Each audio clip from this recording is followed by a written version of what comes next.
P&T కాలనీలో చైలని లేవాలా? ఇంతేనా? ఈ పైన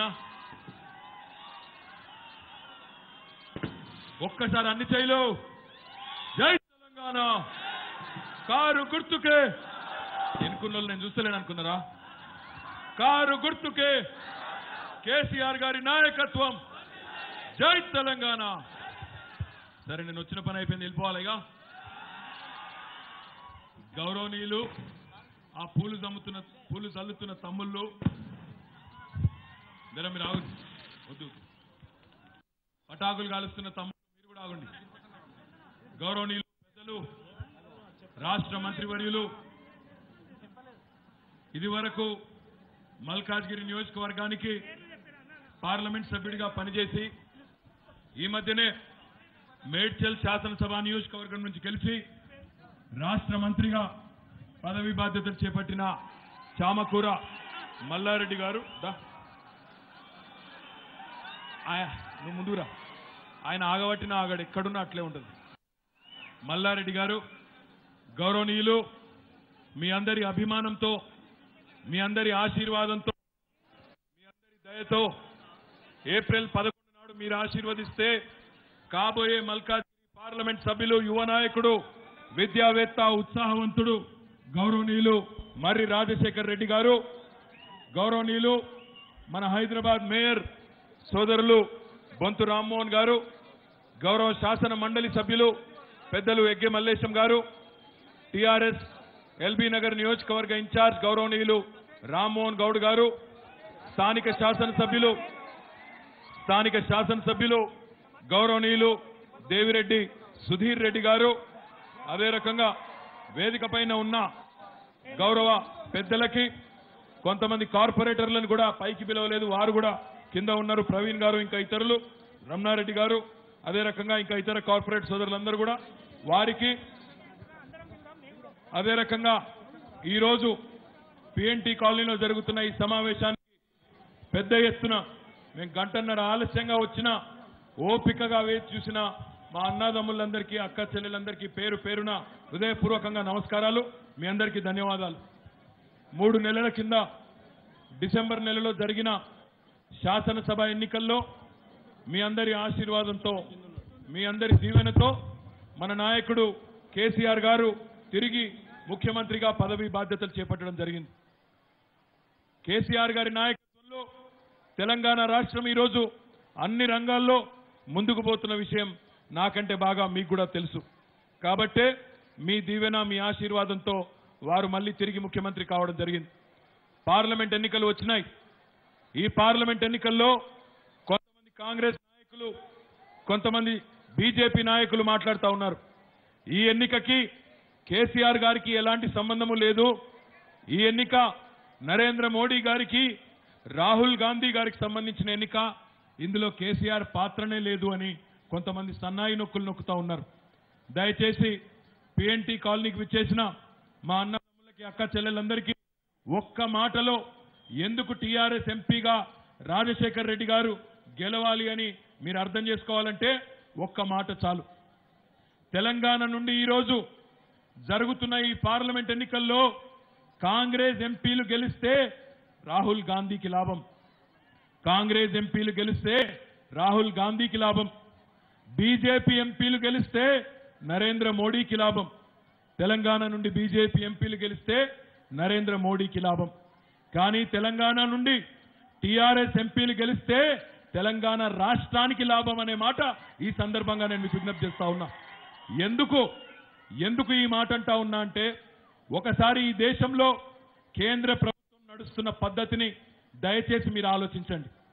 కేంద్రంలో ఈరోజు ఎట్లా ఉన్నది పరిస్థితి అంటే, బడితే ఉన్నవాడిదే బర్రె, ఎవరి దగ్గర జిస్కా లాఠీ ఉస్కా భైంస్, ఎవరి దగ్గర బడితే ఉంటే ఆయననే బర్రెను మలుపుకొని పోతున్న పరిస్థితి ఈరోజు ఈ దేశంలో ఉన్నది.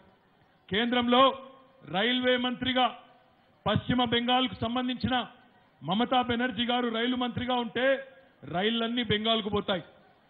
కేంద్రంలో రైల్వే మంత్రిగా బీహార్కు సంబంధించిన లాలూ ప్రసాద్ యాదవ్ గారు ఉంటే రైళ్లన్నీ బీహార్కు పోతాయి.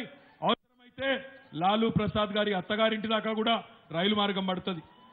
నరేంద్ర మోడీ గారు గుజరాత్ రాష్ట్రానికి సంబంధించిన నరేంద్ర మోడీ గారు భారత ప్రధానమంత్రి అయిన తర్వాత బుల్లెట్ రైలు ప్రవేశపెట్టినారు ఈ దేశంలో.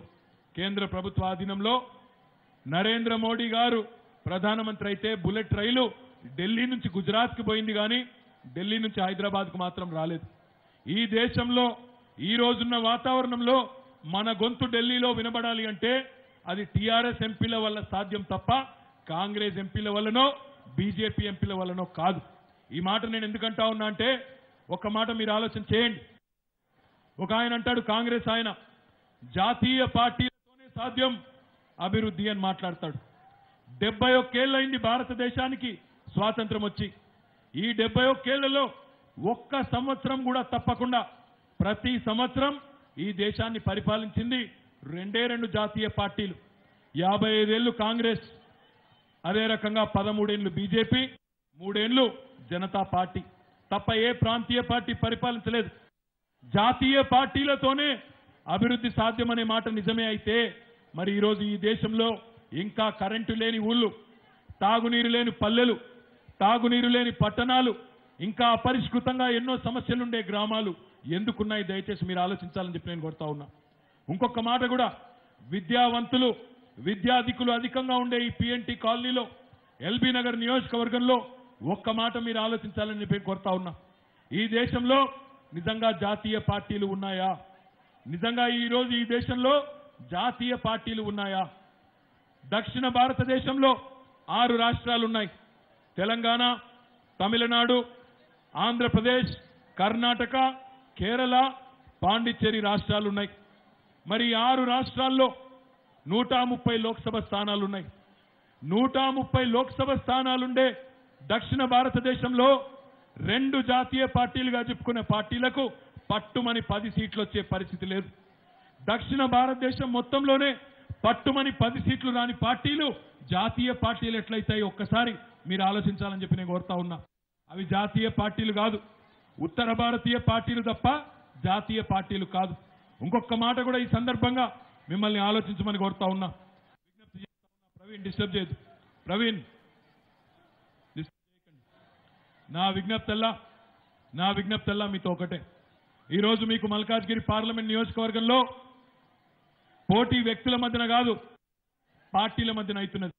ఆలోచించండి, ఆలోచించకుండా ఆగం కాకండి. 2014లో ఆనాడు భారతదేశం మొత్తం నరేంద్ర మోడీ హవా ఉండే. నరేంద్ర మోడీ గారు గుజరాత్ ముఖ్యమంత్రిగా చాలా గొప్పగా పనిచేసినాడు. దేశం మొత్తాన్ని కూడా ఏదో ఉద్ధరిస్తాడు అనే ఉద్దేశంతో దేశం మొత్తం కూడా ఆయనకు ఓట్లేసి గెలిపించింది. కానీ 283 సీట్లు మోడీ గారికి వచ్చినా ఆయన చేసిందేంది తెలంగాణ రాష్ట్రానికి కానీ పక్కనే ఉన్న ఆంధ్రప్రదేశ్ రాష్ట్రానికి కానీ అని ఆలోచిస్తే శుష్క ప్రియాలు, శూన్య హస్తాలు. డైలాగులు బాగుంటాయి కానీ పని మాత్రం లేదు. సబ్కా సాత్ సబ్కా వికాస్ అన్నాడు నరేంద్ర మోడీ గారు. కానీ తెలంగాణకు మాత్రం హాత్ ఇచ్చిండు తప్ప చేసింది మాత్రం ఏమీ లేదు. ఇది వాస్తవం. ఈ మాట ఎందుకంటా ఉన్నా అంటే ఆలోచించండి. మన రాష్ట్రంలో 2 ముఖ్యమైన ప్రాజెక్టులు, కృష్ణా మీద పాలమూరు ఎత్తిపోతల పథకం, అదే రకంగా గోదావరి మీద కాళేశ్వరం ప్రాజెక్టు. ఈ 2 ప్రాజెక్టులకు ఏ ఒక్కదానికైనా జాతీయ హోదా ఇవ్వండి ప్రధానమంత్రి గారు అని 10ల సార్లు అడిగినా పట్టించుకోలేదు. ఒక్కసారి కూడా స్పందించలేదు. పక్కనే ఉన్న ఆంధ్రప్రదేశ్కు పోలవరానికి జాతీయ హోదా ఇచ్చినారు. 90% నిధులు కేంద్రం నుండే ఇస్తున్నారు. వాళ్ళకిస్తే మాకేం అభ్యంతరం లేదు, కానీ మాకు కూడా ఇవ్వండి అని అడిగితే స్పందన లేదు. ఎందుకు? మన వాయిస్ ఢిల్లీలో లేదు కాబట్టి. దయచేసి ప్రవీణ్ తొక్కిసలాట జరగని ఇక్కడ దయచేసి కొద్దిగా జరగండి ప్లీజ్. తమ్ముడు ఇటు జరగండి, కొద్దిగా జరగండి. వాళ్ళకి లేడీస్కి ఇబ్బంది అవుతుంది, కొద్దిగా జరగండి. తమ్ముడు కొద్దిగా జరగండి ప్లీజ్. ఇటు జరగండి తమ్మి, కొద్దిగా ప్లీజ్. కొద్దిగా జరగండి. వాళ్ళకి అక్కడ ఫ్రీ అవుతుంది, కొద్దిగా జరగండి. కొద్దిగా తమ్ముడు కొద్దిగా జరగండి అమ్మా ప్లీజ్. ఓకేనా? ఇప్పుడు బాగానే ఉందా? నీతి ఆయోగ్ అనే ఒక సంస్థ ఉంది ఢిల్లీలో. అది మనం పెట్టిన సంస్థ కాదు. నీతి ఆయోగ్ అనే ఒక సంస్థ కేంద్ర ప్రభుత్వమే నియమించిన సంస్థ. ఆ సంస్థ కేంద్ర ప్రభుత్వానికి ఉత్తరం రాసింది. నరేంద్ర మోడీ గారు తెలంగాణ రాష్ట్రంలో చెరువులు బాగు చేసుకునే కార్యక్రమం మిషన్ కాకతీయ, నీళ్ళిచ్చే కార్యక్రమం, తాగునీరిచ్చే కార్యక్రమం మిషన్ భగీరథ. మంచి కార్యక్రమాలు. ఈ 2 కార్యక్రమాలకు గాను కేంద్ర ప్రభుత్వం నుంచి మీరు కూడా సహాయం చేయండి, 24,000 కోట్ల రూపాయలు ఇవ్వండి అని ఆయనకు ఒక సిఫారసు చేస్తే 24,000 కోట్ల రూపాయలు కాదు, 24 పైసలు కూడా నరేంద్ర మోడీ ప్రభుత్వం ఇవ్వలేదు. ఇది ఎందుకు చెప్తా ఉన్నా అంటే ఎల్బీ నగర్ నియోజకవర్గంలో విద్యావంతులు, మేధావులు ఎక్కువగా ఉండే ఈ ప్రాంతంలో ఆలోచించి ఓటేయండి తప్ప మీరు దయచేసి ఏదో ఇమోషన్కో ఇంకో దానికో పోయి ఓటు వేయవద్దనే విజ్ఞప్తి చేయడం కోసం మాత్రమే చెప్తా ఉన్నా.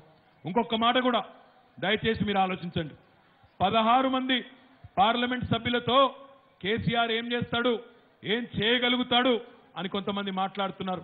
మన నాయకుడు కేసీఆర్ గారు చరిత్ర తెలవని వాళ్ళ కోసం చెప్తా ఉన్నా, చరిత్ర తెలవని కాంగ్రెస్ బీజేపీ నాయకుల కోసం చెప్తా ఉన్నా. మన నాయకుడు కేసీఆర్ గారు ఇద్దరు పార్లమెంట్ సభ్యులుంటే ఆ ఇద్దరితోనే తెలంగాణ రాష్ట్రాన్ని సాధించిన నాయకుడు కేసీఆర్ గారు. ఆయన చేతిలో 16 మంది పార్లమెంట్ సభ్యులుంటే ఏమైతుందో ఒక్కసారి మీరు ఆలోచించండి అని చెప్పి నేను కోరుతా ఉన్నా. ఈరోజు అసలు సమస్యల మీద చర్చలు పక్కన పెట్టేసి దేశంలో విద్య ఎట్లా ఉండాలి, వైద్యం ఎట్లుండాలి, దేశం ఏ రకంగా ముందుకు పోవాలి అనే చర్చ లేదు. నరేంద్ర మోడీ గారేమో మే చౌకీదార్ హూ అంటాడు, రాహుల్ గాంధీ గారేమో మా ముత్తాత ఈ దేశాన్ని ప్రధానమంత్రిగా పరిపాలించినాడు, మా నాయనమ్మ పరిపాలించింది, మా నాయన పరిపాలించినాడు, మా తల్లిగారు కూడా పరిపాలించినారు, ఇప్పుడు ఈ దేశానికి నేను టేకేదారని రాహుల్ గాంధీ గారు అనుకుంటున్నారు. ఒక ఆయననేమో చౌకీదార్ అంటాడు, ఇంకొక ఆయననేమో ఠేకేదార్ అనుకుంటా ఉన్నాడు. కానీ ఈ దేశానికి ఈరోజు కావాల్సింది ఒక చౌకీదారో ఒక ఠేకేదారో కాదు, ఒక జోర్దార్, ఒక అసర్దార్, ఒక జిమ్మేదార్, ఒక వఫాదార్, ఒక ఇమాందార్ లీడర్ కావాలి. ఈ దేశానికి ఈరోజు కావాల్సింది ఒక మందిరమో మసీదో కట్టడం, ఎక్కడ కట్టాలనే పంచాయతీ కాదు. ఈ దేశానికి ఈరోజు కావాల్సింది ఎక్కడ ఏ రకంగా కొత్త హాస్పిటళ్లు కడదాం, ఏ రకంగా ఈ దేశంలో సాగునీటిని వినియోగించుకుందాం, ఏ రకంగా ఈ దేశంలో ప్రతి ఇంటికి తాగునీరిద్దాం, ఏ రకంగా ఈ దేశంలో పేదవాడికి ఒక ఇల్లు కట్టిద్దాం, ఏ రకంగా కొత్త కొలువులు కొత్త ఉద్యోగాలు సృష్టిద్దాం, ఏ రకంగా విదేశీ నిధులను తీసుకొచ్చైనా సరే కొత్త పరిశ్రమలను స్థాపిద్దామనే దిశగా చర్చ జరగాలి తప్ప ఒకరినొకరు తిట్టుకోవడం, తూకిత్తా అంటే మైకిత్తా అనడం, గల్లీలో చిల్లర పంచాయతీలాగా ఒకరినొకరు తూచోర్ అంటే తూచోర్ అనుకోవడం ఇది కాదు అనే మాట కూడా ఈ సందర్భంగా నేను మీకు విజ్ఞప్తి చేస్తా ఉన్నా. ఇంకొక మాట కూడా మీరు ఆలోచించాలని కోరుతా ఉన్నా. 55 ఏళ్లు కాంగ్రెస్, 13 ఏళ్లు బీజేపీ, వాళ్ళిద్దరు కొత్త వాళ్ళు కాదు. టీఆర్ఎస్ కు మీరు మరి ఇప్పటి వరకు పార్లమెంటులో 16 మందిని ఎన్నడూ ఇయ్యలేదు. మొట్టమొదటిసారి మనకు అవకాశం వచ్చింది. అందుకే ఈరోజు ఎల్బీ నగర్ నియోజకవర్గంలో మీరు తేల్చుకునే టైం వచ్చింది, ఎవరు కావాలో ఆలోచించే టైం వచ్చింది. కాంగ్రెస్ పార్టీ అభ్యర్థిగా ఈరోజు మీ ముందుకొచ్చిన అభ్యర్థి సంగతి నాకంటే బాగా మీకే తెలుసు. డబ్బుల కట్టలతో అడ్డంగా టీవీ కెమెరాల ముందు దొరికిపోయిన ఆయన కాంగ్రెస్ పార్టీ అభ్యర్థిగా ఈరోజు మీ ముంగటికి వస్తా ఉన్నాడు. మరి మీరు ఆలోచించండి, ఒక విద్యావేత్త ఎడ్యుకేషనల్ ఇన్స్టిట్యూషన్స్ నడుపుతూ సమాజంలో 10 మందికి విద్యను అందిస్తున్న మరి రాజశేఖర్ రెడ్డి కావాలనా, లేకపోతే డబ్బుల కట్టలు పంచుతూ ఎమ్మెల్యేలను కొనుగోలు చేసే ప్రయత్నంలో అడ్డంగా దొరికిపోయిన కాంగ్రెస్ అభ్యర్థి కావాలా? ఒక్కసారి మీరు ఆలోచించండి అని కోరుతా ఉన్నా. దయచేసి ఆలోచించండి. ఆ మధ్యన నేను ఒక సినిమా చూసిన, ఈ మధ్యనే వచ్చింది. ఆ సినిమా పేరు రంగస్థలం. ఆ సినిమాలో ఒక పాట ఉన్నది, నాగన్న ఆ గట్టు మీద ఉంటావా ఈ గట్టు మీద ఉంటావా అని ఉన్నది. ఈరోజు మా పిఎన్టీ కాలనీలో ఎల్బీ నగర్ నియోజకవర్గంలో ఉండే నాగన్నలు, రాజన్నలు, సీనన్నలు, వెంకన్నలు అందరూ కూడా ఆలోచించవలసిన సందర్భం వచ్చింది. ఏ గట్టున ఉందాం? కరెంట్ అడిగితే 24 గంటల కరెంట్ అడిగితే కాల్చి చంపిన కాంగ్రెస్ గట్టు మీద ఉందామా? అడగకుండానే ఈరోజు హైదరాబాద్ లో 24 గంటల కరెంట్ ఇస్తున్న కేసీఆర్ గారి అభ్యర్థి మరి రాజశేఖర్ రెడ్డి వైపు ఉందామా? రైతులను ఈ రాష్ట్రంలో రాబందుల్లా కాల్చుకు తిన్న కాంగ్రెస్ వైపు ఉందామా? రైతు బంధు ఇచ్చి రైతులందరినీ ఆదుకుంటున్న కేసీఆర్ గారి అభ్యర్థి వైపు ఉందామా? అటువైపు ఒక నేరస్తుడు, డబ్బు కట్టలతో దొరికిపోయిన నేరస్తుడు ఉన్న కాంగ్రెస్ వైపు ఉందామా? ఒక విద్యావేత్త, 10 మందికి విద్యను అందిస్తున్న వివాద రహితుడు క్లీన్ ఇమేజ్ ఉన్న మరి రాజశేఖర రెడ్డి వైపు ఉందామా, ఎటువైపు ఉందాం? వాళ్ళలాగా ఈరోజు పెద్ద పెద్ద గొంతు తీసుకొని నోటికొచ్చినట్టు తిట్టే అలవాటు లేకపోవచ్చు, కానీ ఒకటి మాత్రం వాస్తవం. మరి రాజశేఖర రెడ్డి గారు, మీరు ఒకవేళ రేపు అవకాశం ఇస్తే గల్లీలో మీ సేవకుడిగా, ఢిల్లీలో కేసీఆర్ సైనికుడిగా మీకు సేవలు అందిస్తారనే మాట ఈ సందర్భంగా నేను మీకు విజ్ఞప్తి చేస్తా ఉన్నా. నేను ఇక్కడికి వచ్చేటప్పుడు మన గౌరవ శాసనసభ్యులు సుధీర్ రెడ్డి గారితో, అదే రకంగా ఎల్బీ నగర్ నియోజకవర్గ ఇన్ఛార్జ్ రామ్మోహన్ గౌడ్ గారితో కొద్దిసేపు మాట్లాడినాను. వారు 3 విషయాలు మీ అందరికీ స్పష్టమైన హామీ ఇవ్వమని చెప్పినారు. ముఖ్యంగా సుధీర్ రెడ్డి గారు టైం బౌండ్ ప్రోగ్రామ్ ఇవ్వండి అని చెప్పినారు. ఇక్కడ మీ ఎల్బీ నగర్ నియోజకవర్గంలో కొన్ని కాలనీల్లో, నాగోల్ డివిజన్లో కానీ, బిఎన్ రెడ్డి నగర్లో కానీ, బిఎన్ రెడ్డి డివిజన్లో కానీ, ఈ 2 చోట్ల కొన్ని రిజిస్ట్రేషన్ సమస్యలు ఇంకా పెండింగ్ ఉన్నాయి. నేను గతంలో స్వయంగా రెవెన్యూ మంత్రిని తీసుకొని వచ్చి ఎల్బీ నగర్లోనే ఇక్కడే మీటింగ్ పెట్టి కాలనీ అసోసియేషన్లకు ఒక మాట ఇచ్చినాను. అది పూర్తి చేస్తా అని చెప్పినాను. నా మీద విశ్వాసం ఉంచండి. ఒక 3 నెలల్లోనో 4 నెలల్లోనో కేబినెట్ కు తీసుకుపోయేది ఉన్నది. కేబినెట్ ఆమోదం కావాలి. కేబినెట్ ఆమోదంతో ఆ సమస్యను శాశ్వతంగా తీర్చే బాధ్యత నేను వ్యక్తిగతంగా తీసుకుంటానని చెప్పి కూడా ఈ సందర్భంగా మీ అందరికీ కూడా విజ్ఞప్తి చేస్తా ఉన్నా. తప్పకుండా దాన్ని చేసి చూపెడతా అని చెప్పి కూడా విజ్ఞప్తి చేస్తా ఉన్నా. నేను ఎప్పుడు దిల్సుఖ్ నగర్ నుంచి పోయినా, ఎప్పుడు ఆ కొత్తపేట ముందు నుంచి పోయినా, ఎప్పుడు అక్కడ ట్రాఫిక్ రద్దీ అస్తవ్యస్తంగా ఉన్నది. ఎమ్మెల్యే గారు రామ్మోహన్ గౌడ్ గారు ఇద్దరు చెప్పినారు, అన్న అక్కడ పండ్ల మార్కెట్ ఉన్నది, ఆ పండ్ల మార్కెట్ తరలించండి, కోహెడకు పంపండి, అట్లయితేనే ఇక్కడ ట్రాఫిక్ సమస్య కూడా తగ్గుతుందనే మాట చెప్పినారు. పండ్ల మార్కెట్ కూడా తరలిస్తాం. ఆ తరలించిన స్థలంలో దిల్సుఖ్ నగర్ బస్ డిపోను కూడా అక్కడికి తరలించి రోడ్డు మీద రద్దీ లేకుండా చేసి అక్కడే ఒక మల్టీ లెవెల్ పార్కింగ్ కూడా నిర్మాణం చేసి మీ ప్రాంతంలో ఉండే ట్రాఫిక్ సమస్యను కొంతలో కొంతైనా తగ్గిస్తామనే మాట కూడా ఈ సందర్భంగా నేను మీకు ఇస్తా ఉన్నా. మూడవది, ఈ ప్రాంతంలో ఎల్బీ నగర్ నియోజకవర్గం గతంలో సెపరేట్ మున్సిపాలిటీగా ఉండేది. తర్వాత హైదరాబాద్లో విలీనమైంది. చాలా మంది మధ్యతరగతి ప్రజలు ఆనాడు హైదరాబాద్లో కొత్తగా వచ్చినప్పుడు శివారు ప్రాంతమైన ఎల్బీ నగర్లో చాలా మంది ఫ్లాట్లు కొనుక్కున్నారు, ఇల్లు కట్టుకున్నారు. వారందరూ ఈరోజు ఒకటే అడుగుతున్నారు, అన్న మా ప్రాపర్టీ ట్యాక్స్, మా ఆదాయ పన్ను జూబ్లీహిల్స్ లో, బంజారాహిల్స్ లో ఉండే వాళ్ళతో సమానంగా మాకు ఆదాయ పన్ను వేస్తున్నారు, దాన్ని తగ్గించండి అని అడుగుతా ఉన్నారు. అది కూడా తప్పకుండా చేసే బాధ్యత నాది అనే మాట కూడా ఈ సందర్భంగా నేను మీకు విజ్ఞప్తి చేస్తా ఉన్నా. నేను ఎన్నికల ముందు ఒక మాట, ఎన్నికల తర్వాత ఒక మాట చెప్పే కాంగ్రెస్ బీజేపీ పార్టీ అని కాదు.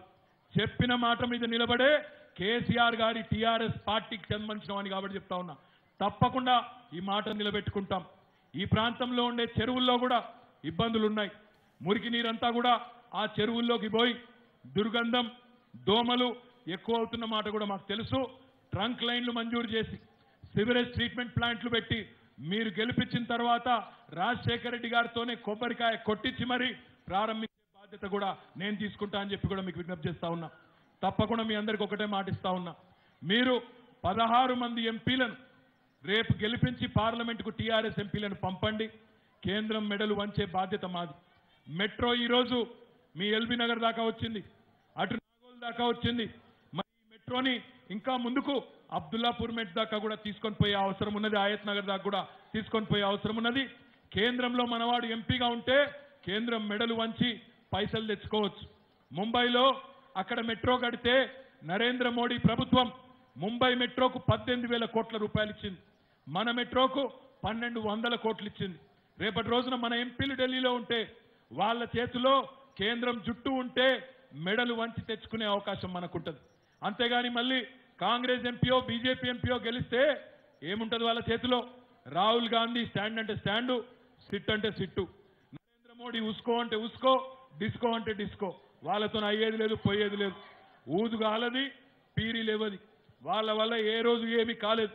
వాళ్ళ వల్ల ఏమైనా అయ్యేదే ఉంటే 71 ఏళ్లలో చాలా చేయొచ్చు. గమ్మత్ ఏంటంటే నాకు చాలా ఆశ్చర్యం అనిపించే ఒక మాట చెప్తా. కాంగ్రెస్ ఆయన తిరుగుతా ఉన్నాడు, ఇక్కడ బీజేపీ ఆయన తిరుగుతా ఉన్నాడు. ముఖ్యంగా కాంగ్రెస్ ఆయన పెద్ద పెద్ద మాటలు చెప్తున్నాడు. కేసీఆర్ గారు మీ సమస్యలన్నీ పరిష్కారం చేసినారా అని చెప్పి పెద్ద పెద్ద డైలాగులు కొడతా ఉన్నారు. నాకు ఆయన మాటలు వింటుంటే ఒక చిన్న కథ గుర్తొచ్చింది. అదేం కథ అంటే వెనకటికెప్పుడో మన పిఎన్టీ కాలనీ లాంటి మంచి మధ్యతరగతి ప్రజలుండే కాలనీలో ఒక పిల్లోడు ఉన్నాడు. ఆ పిల్లోడు చిన్నప్పటి నుంచే అన్ని చెడు తిరుగుళ్ళు. వాడికి చిన్నప్పటి నుంచి చదువు రాలేదు. చిన్నప్పటి నుంచే అన్ని లంగ తిరుగుళ్ళు, అన్ని చెడ్డ అలవాట్లు అన్నీ అయినాయి. చిన్నప్పటి నుంచే మందు కొట్టడం, గుట్కా బుక్కడం, జరదా బుక్కడం, బడికి పోకపోవడం, అట్లా పెరిగి పెరిగి పెరిగి పెరిగి 16-17 ఏళ్ళకి వచ్చిండు. ఒకరోజు బాగా తాగిండు. 16-17 ఏళ్ళకి వచ్చి బాగా తాగిండు. తాగిన తర్వాత తాగిన మత్తులో ఇంకా తాగాలనిపించింది. డబ్బులు లేవు. ఇంటికి పోయి వాళ్ళ నాయన జేబులోంచి డబ్బులు తీసుకునే ప్రయత్నం చేసినాడు. వాళ్ళ అమ్మ చూసింది, వచ్చి పట్టుకున్నది. పట్టుకొని 2 చెంపలు వాయించి, బుద్ధి లేదురా దొంగతనం కూడా తెగబడ్డావా అని చెప్పి 2 పీకింది. పీకితే వాడు తాగి ఉన్నాడు, వాడికి తెలియదు. పక్కన రోకలి బండ ఉంటే ఆ రోకలి బండ తీసుకొని తల్లిని కొట్టిండు. తల్లి చచ్చిపోయింది. తండ్రి పరిగెత్తుకుని వచ్చి రే ఎంత పని చేసి గట్టిగా పట్టుకున్నాడు. పట్టుకుంటే తండ్రిని కూడా కొట్టిండు. తండ్రి కూడా చచ్చిపోయిండు. మరి చచ్చిపోతే మర్డర్ అయితే పోలీసు వాళ్ళు ఊరుకోరు కదా, తీసుకుపోయి జైల్లో పెట్టినారు. జైల్లో పెట్టిన తర్వాత శిక్ష వేయాలి కదా. ఆ శిక్ష వేయాలన్నప్పుడు ఆ పిల్లోని పట్టుకొచ్చి జడ్జి గారు ముందు కూర్చోబెట్టినారు. ఆ జడ్జి గారు మన మల్లారెడ్డి గారు లాంటి పెద్ద మనిషి, చల్లటి మనిషి. చూసినాడంట ఆ జడ్జి గారు, కిందికెళ్ళి మీదాగా చూసినాడు. ఆ పిల్లోని చూసి అన్నాడంట, ఒరే నేను చాలా మంది గలీజ్ గాళ్ళని చూసిన నా జీవితంలో, చాలా మంది లుచ్చాగాళ్ళని చూసిన, కానీ నీ అంత దరిద్రుడిని మాత్రం చూడలేదు. సొంత తల్లిదండ్రినే చంపినవు దరిద్రుడా, నీకేం శిక్ష అయ్యాలో నాకైతే తోస్తలేదు, నువ్వే చెప్పి సావు, నాకేం తెలియదు అన్నాడంట. వాడు అప్పటిదాకా రుబాబుగా రొమ్ము విరుచుకొని నిలబడ్డాడు. ఒక్కసారి 2 చేతులు కట్టుకొని, అయ్యా నేను తల్లిదండ్రి లేని అనాథన్ సార్, నన్ను ఇడిచిపెట్టి సార్ అన్నాడంట. ఇలా కాంగ్రెస్ వాళ్ళ కథ కూడా అట్లే ఉన్నది. నిన్న మొన్నటి దాకా ఈ దేశాన్ని పరిపాలించింది ఎవరు? కాంగ్రెస్ కాదా? 71 ఏళ్ళు ముత్తాత నెహ్రూ, తర్వాత నాయనమ్మ ఇందిరాగాంధీ, తర్వాత నాయన రాజీవ్ గాంధీ, ఆ తర్వాత తల్లి సోనియా గాంధీ, ఇప్పుడు పిల్ల రాహుల్ గాంధీ. వీళ్ళందరూ వాళ్ళే ఆడ నుంచి ఇటు దాకా, ముత్తాత నుంచి ఈ పిల్ల గాంధీ దాకా మొత్తం కాంగ్రెసే. మళ్ళీ వచ్చి ఇది ఇట్లెందుకుంది, అది అట్లెందుకుంది. మరి 55 ఏళ్ళు మీరేం చేసినారు నాయన? అవకాశం ఇచ్చినప్పుడు గుడ్డి గుర్రాల పళ్ళు దోమినరా? ఆనాడేమో చేసింది లేదు. ఈరోజు మళ్ళీ వచ్చి జాతీయ పార్టీలతోనే అభివృద్ధి సాధ్యం. ఇన్ని రోజులు ఏం బీకినాయి జాతీయ పార్టీలు? ఆనాడు చేసిందేమీ లేదు. మళ్ళీ వచ్చి మాకే గుద్దండి, మాకే గుద్దండి. ఇన్ని రోజులు మీరు వాళ్ళకు గుద్దినారు, ఇప్పుడు వాళ్ళు మిమ్మల్ని వంగోబెట్టి గుద్దినారు. బీజేపీ కాంగ్రెస్ ఇద్దరు. ఈరోజు ఈ దేశానికి అట్లాంటి దగుల్బాజీ పార్టీలు, జాతీయ పార్టీలు కాదవి, జాతికి ద్రోహం చేసిన పార్టీలు. ఆ 2 పార్టీలకు బుద్ధి చెప్పండి. ఒక ఆయననేమో మందిర్ అంటాడు, మసీద్ అంటాడు, మతం పేరు మీద రెచ్చగొట్టే ప్రయత్నం చేస్తాడు. ఇంకొక ఆయనేమో గరీబీ హటావ్ అంటాడు. 40 ఏళ్ల కింద నాయనమ్మ ఇందిరాగాంధీ గరీబీ హటావ్, 40 ఏళ్ల తర్వాత మనమడు గరీబీ హటావ్. ఈయన ఇంకెన్ని రోజులు ఈ గరీబీ హటావ్? 40 ఏళ్ళ మధ్యలో మీరే మళ్ళీ ఇంకెవరు లేరు. అయినా గరీబీ హటావ్, గరీబీ హటావ్. దయచేసి ఆలోచించండి, ఆగం కాకండి. ఇంకొక మాట అంటారు వాళ్ళు, జాతీయ పార్టీలు.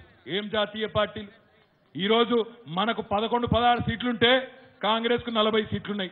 వాళ్ళేం జాతీయ పార్టీ? మనకంటే ఓ బెత్తడంత పెద్ద పార్టీ, అంతకంటే ఏం సీన్ లేదు. రాహుల్ గాంధీ ప్రధానమంత్రి అవుతాడట. ఆయన పేరే స్పెల్లింగ్ చెప్పరా చక్కగా, ఆయన అనట ప్రధానమంత్రి అవుతాడట. దయచేసి ఒక మాట ఆలోచించండి, ఆగం కాకండి, మాటల గారడికి మోసపోకండి. మేమేం చేసినామో చెప్పాలంటే 5 ఏళ్లలో మంచి కార్యక్రమాలు చేసినాం, పేదవారికి అండగా ఉన్నాం.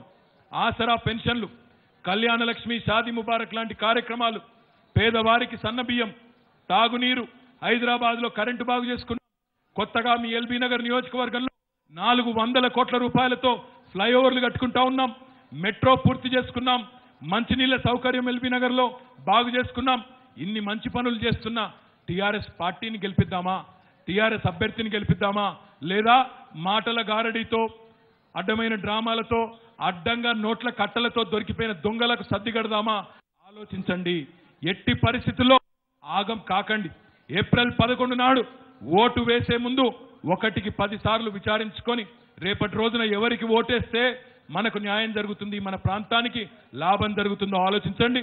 మీ శాసనసభ్యుడు సుధీర్ రెడ్డి గారు చెప్పినట్టు తప్పకుండా ఈ 3 అంశాలు, మీ ప్రాపర్టీ ట్యాక్స్ తగ్గించే విషయం కానీ, ఈ రిజిస్ట్రేషన్ల సమస్యను శాశ్వతంగా పరిష్కరించే అంశం కానీ అదే రకంగా పండ్ల మార్కెట్ను తరలించే అంశం కానీ ఇవన్నీ వ్యక్తిగతంగా నేను బాధ్యత తీసుకుంటాననే మాటను కూడా ఈ సందర్భంగా మీకు విజ్ఞప్తి చేస్తా ఉన్నా.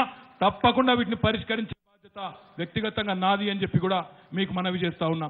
మరి రాజశేఖర్ రెడ్డి గారిని పెద్ద మెజారిటీతో గెలిపించి పార్లమెంటుకు పంపించి మీ పార్లమెంట్ సభ్యుడిగా సేవలు తీసుకోండి. తప్పకుండా నాకు విశ్వాసం ఉంది మీ మద్దతుతో మీ ఆశీర్వాదంతో రాజశేఖర్ రెడ్డి గారు పెద్ద మెజారిటీతో గెలుస్తారన్న విశ్వాసం ఉంది. దయచేసి ఇదే రకమైన స్ఫూర్తిని కొనసాగించండి అని కోరుకుంటూ మీ ఆశీర్వాదం ఎప్పుడు ఇట్లా ఉండాలని కూడా మనస్ఫూర్తిగా ఆకాంక్షిస్తూ జై తెలంగాణ. ఒక్కొక్క నువ్వు నేను మీరు ఓటేస్తా అని చెప్పేదాకా నేను పోను ఇక్కడి నుంచి. నాకు టైం ఉంది, మీకుందో లేదో కానీ ఒక్కసారి కారు గుర్తు కొట్టేసి వాళ్ళందరూ చేయలు పట్టాల. రెండు చేయలు ఆ పైనున్న చెల్లెలు అక్కలు చెయ్యి అంటే మొండి చెయ్యి కాదు తల్లి, దేశాన్ని మింగింది మొండి చెయ్యి పిడికిలి. మీకేమైనా తమ్ముళ్ళు ఓట్లు లేవా? ఒక్క నిమిషం నేను వెనకాల చూస్తలేను అనుకున్నారా? రెండు చేయలు కారు గుర్తుకే అక్కడ దాకా వినబడాల, మహబూబ్ నగర్ దాకా వినబడాల. కారు గుర్తుకే కేసీఆర్ గారి నాయకత్వం, కారు గుర్తుకే. ధన్యవాదాలు, నమస్కారాలు, గుడ్ నైట్, థ్యాంక్ యూ. మరి ఇప్పుడు కాంగ్రెస్ పార్టీ నుంచి మరి కొంతమంది ముఖ్య నాయకులు కాంగ్రెస్ పార్టీలో చేరారు. ఈశ్వరమ్మ గారు, అదేవిధంగా మరి బొజ్జపల్లి వెంకటేశం గారు, తులసి శ్రీని గారు, మరి రఘువీర్ గారు, మరి రాజిరెడ్డి గారు, లింగంపల్లి, మరి లింగేశ్వర్ గారు కాంగ్రెస్ పార్టీ నుంచి గౌరవ పెద్దలు మరి కేటీ రామారావు గారి నాయకత్వంలో మరి టీఆర్ఎస్ పార్టీలో చేరుతున్నందుకు వారికి సపోర్ట్ ద్వారా స్వాగతం చెప్తాం. జై తెలంగాణ.